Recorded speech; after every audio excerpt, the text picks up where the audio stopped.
Shalom, selamat pagi keluargaku, Bapak Ibu yang diberkati Tuhan Yesus Kristus. Firman Tuhan pagi ini saya ambil dari kitab Ayub pasal 23 ayatnya yang ke-7. Demikian firman Allah. Orang jujurlah yang akan membela diri di hadapannya, dan aku akan bebas dari hakimku untuk selama-lamanya. Firman Tuhan pagi ini saya beri judul adalah berkat orang jujur. Bapak Ibu keluargaku, saya akan memberikan dua pertanyaan kepada saudara pagi hari ini, dan pertanyaan ini akan menjadi renungan kita sepanjang hari, bahkan sampai seterusnya. Pertanyaan pertama adalah, masih nggak ada orang jujur hari-hari ini, saudara? Pertanyaan kedua adalah, sudahkah saya sebagai orang percaya yang sudah menerima berkat keselamatan daripada Allah menjadi orang jujur hari-hari ini? Haleluya. Bapak Ibu, dua pertanyaan ini menjadi cambuk bagi kita, menjadi motivasi juga bagi kita, bahwa sebagai orang-orang percaya yang sudah menerima keselamatan dari Yesus Kristus, maka kita harus hidup jujur. Kenapa Bapak Ibu?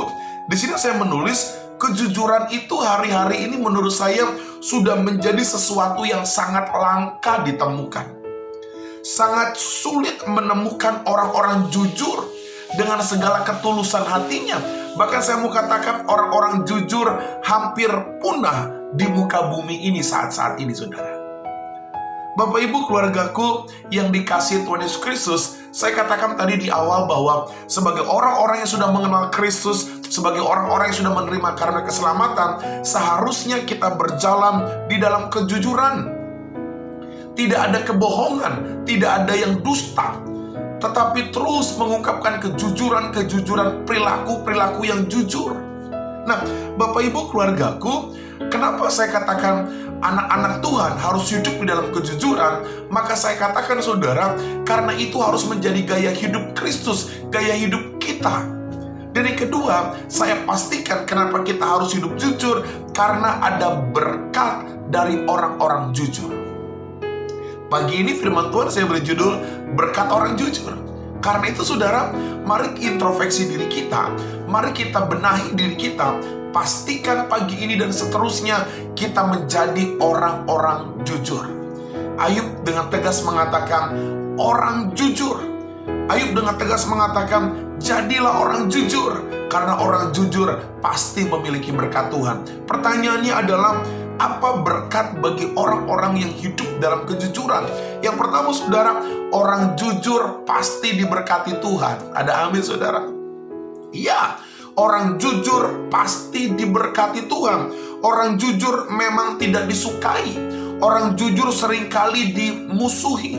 Orang jujur seringkali dijauhi, karena mungkin orang jujur tidak mendatangkan keuntungan. Banyak orang-orang licik, curang, saudara, korupsi, karena ingin meraih keuntungan yang banyak. Dan seringkali orang-orang yang hidup jujur pasti diejek, dihina, dibilang sok suci dan seterusnya. Tapi saya mau bilang saudara pagi ini, orang-orang yang jujur sekalipun dibenci, Allah akan memberkati kehidupan orang itu. Bapak Ibu keluargaku, kejujuran tetaplah kejujuran, dan itu yang diminta Tuhan. Yang kedua, apa berkat bagi orang jujur? Orang jujur itu akan dihormati. Ya, awalnya mereka dibenci, awalnya mungkin mereka diasingkan karena kejujurannya. Tetapi ketika orang terbuka matanya bahwa orang-orang yang hidup jujur adalah orang-orang yang hidup benar, pada akhirnya orang-orang jujur akan dihormati. Kenapa saudara? Karena dia punya nilai yang lebih, punya nilai yang luar biasa, yang tidak dimiliki oleh orang-orang di sekelilingnya. Orang-orang jujur, ingat, ada berkat yang Tuhan siapkan, engkau akan dihormati pada akhirnya. Yang ketiga saudara, apa berkat orang jujur? Orang yang jujur akan selalu menjadi berkat. Dia tidak hanya diberkati, tapi dia menjadi berkat. Menjadi berkat dalam perkataannya, menjadi berkat dalam sikapnya. Bahkan dia menjadi berkat bagi orang-orang di sekitarnya, karena hidup di dalam kebenaran dan kejujuran. Dan yang keempat saudara, apa berkat orang jujur? Orang jujur pasti akan hidup dalam ketenangan dan kedamaian. Ada amin saudara? Iblis bapa segala pendusta, iblis setan kerjaannya tukang bohong, kebohongan demi kebohongan. Dia menghantui, dia tidak memberikan damai sejahtera. Tetapi Yesus Kristus hidup di dalam kebenaran, dan dia memastikan orang yang hidup dalam kebenaran penuh dengan damai sejahtera. Orang yang jujur hidup dalam kebenaran dan hidupnya tenang, penuh dengan damai sejahtera. Selamat pagi keluargaku. Mari berjuang untuk hidup jujur, berkata jujur, berperilaku jujur, sehingga nama Tuhan dimuliakan. Salam, Tuhan berkati kita semua.